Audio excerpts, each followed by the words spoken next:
Hey guys, it's Megan. It's Dylan. Welcome back to our homestead. So we've seen a collaboration video going around of just 10 questions for homesteaders. And the collaboration got started by Copper Kettle Farms. I'll leave a link to their channel down below. But we thought it would be fun to participate and answer these 10 questions and then continue the collaboration and tag in some other channels. So the first question is, what got you into homesteading? That is a great question, my dear. I think for us, homesteading was a awesome, awesome, passionate thing that we wanted to do not only for ourselves, but for our kids. I really strongly believe that homesteading is a great way to get your kids involved. Like we've done so much this year, we've been so positive with the raised beds, the chickens. I mean, and having the kids a part of that at such a young age allows them to soak up and absorb all those memories and moments and take them in. And I really am blessed that they could be a part of that. Oh, that's a good answer. I would say knowing what's in our food. And like I feel like that's kind of what got it started is, what products are in our food. And if we grow them here at home or get them locally, you have a healthier lifestyle and healthier kids, healthier family. So number 2, what is something you want to add to your homestead in 2020? We're adding the mushrooms would be Yeah, we did add the mushrooms. That's a good one. I would like to do more with the mushrooms because I really like mushrooms. But growing different varieties. also, when we were up at HOA, we saw there was a booth set up for quail, and I think that we might venture into that. Maybe get a habitat set up. Maybe we're in the works on it, and also we'll probably go ahead and do meat birds next year or the spring. Excuse me. I think those would be very very beneficial to what we want to do for our homestead, and also we allow us to go to the store less and having the chicken here in the freezer and being able to cook it ourselves. So I think that would be a good answer for that. Yeah, I agree with that. I was actually talking to Dylan's mom the other day about getting meat birds and quail and things like that because she's raised them over the years and has had some experience in that. So we'll kind of see where that avenue ventures off. So number 3, what is the most difficult lesson you've learned from homesteading? I'd say losing our animals to things. I would say the uh, just the learning curves we had. Like I remember the frustrations we had with like building the chicken coop and uh, designing our raised bed this year.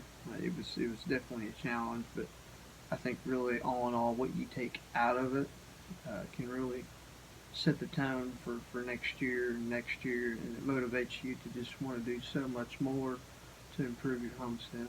Yeah, I mean, like in the garden, you grow things and they might die, but at least you tried, at least you learned, you know. It's just a stepping stone. It is. Um, what is your favorite chore on the homestead? I love the gardening aspect of it. I would say mine's pulling weeds.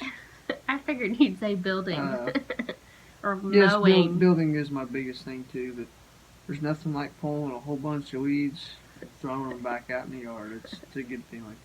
But no, seriously, yeah, I love, like Megan said, I really like working in the garden with the kids. I wish I did it more. I'm gonna definitely do that more this spring. I'm gonna try to hit it hard, grow some new food, and uh, really increase our productivity as far as it goes for varieties. She's Wanting more to into that. expand.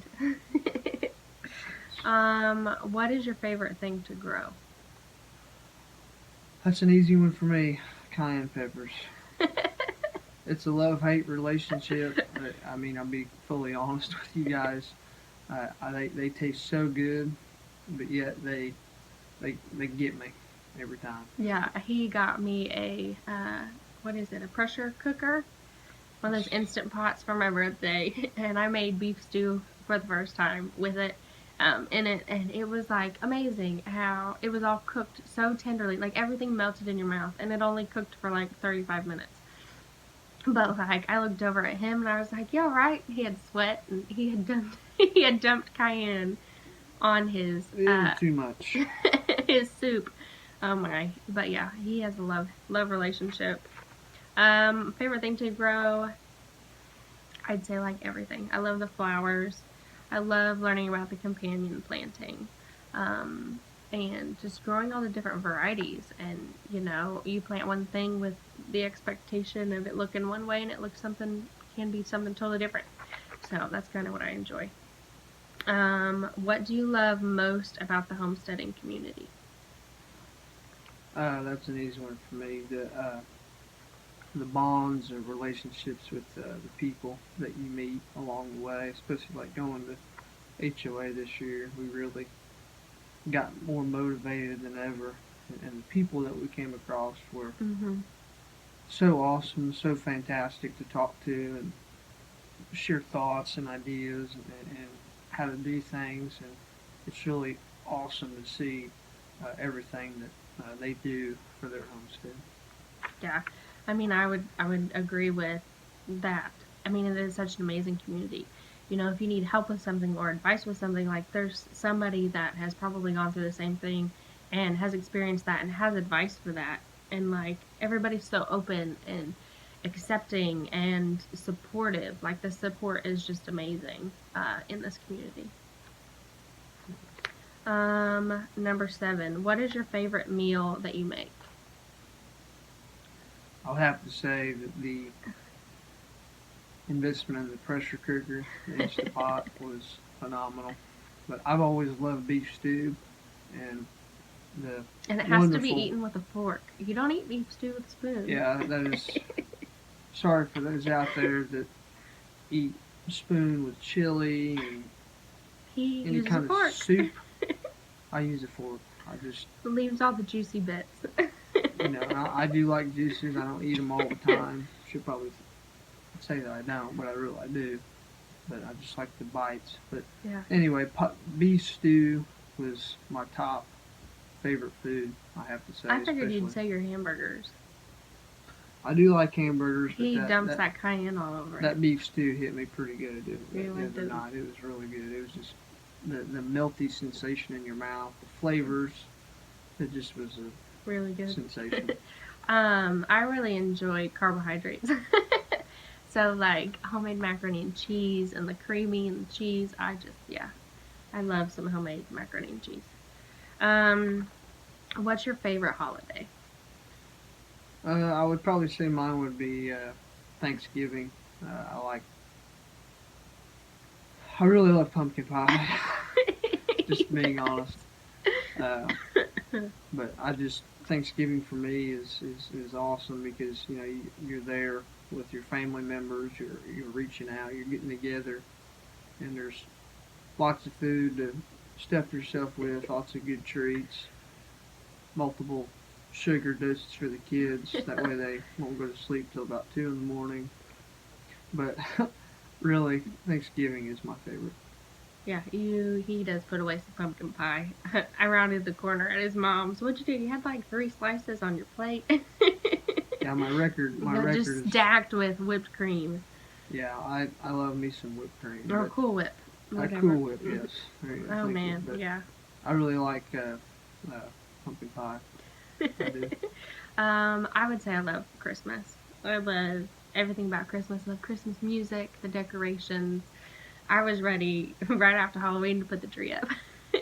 And because he loves Thanksgiving, he was like, "No, we can put the tree up after Thanksgiving." And I kept nagging and nagging and nagging, but he did not give. He was not one to give on the Christmas tree and the Christmas decorations early. Yeah, something about me that I just grew up with, and I know we all have our own beliefs and when we should put the Christmas tree up. But I mean, I go in holiday fashion. I've always done that. But Thanksgiving is Thanksgiving, and then right after that, I'm totally cool with putting up the Christmas tree. But you can't forget about the turkeys, the fall stuff. I mean, I can't get over like how earlier and earlier Christmas gets put out every year. It just drives me crazy. But Yeah. so Is your homestead where you intend to stay permanently? No.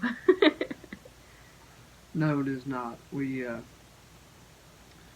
like our 2 year plan is to try to get out of debt or get little as possible debt we have, and try to look at pieces of land to try to build a house. We are still looking and progressing towards that goal, and I think in a few years, 3 years, just depending on how everything goes, we'll make the next stepping stone and really putting the homestead output. Yeah. Raising the bar. Yeah. I mean, for the most part, this house, the laundry room's the last thing, and we're in the process of doing it right now.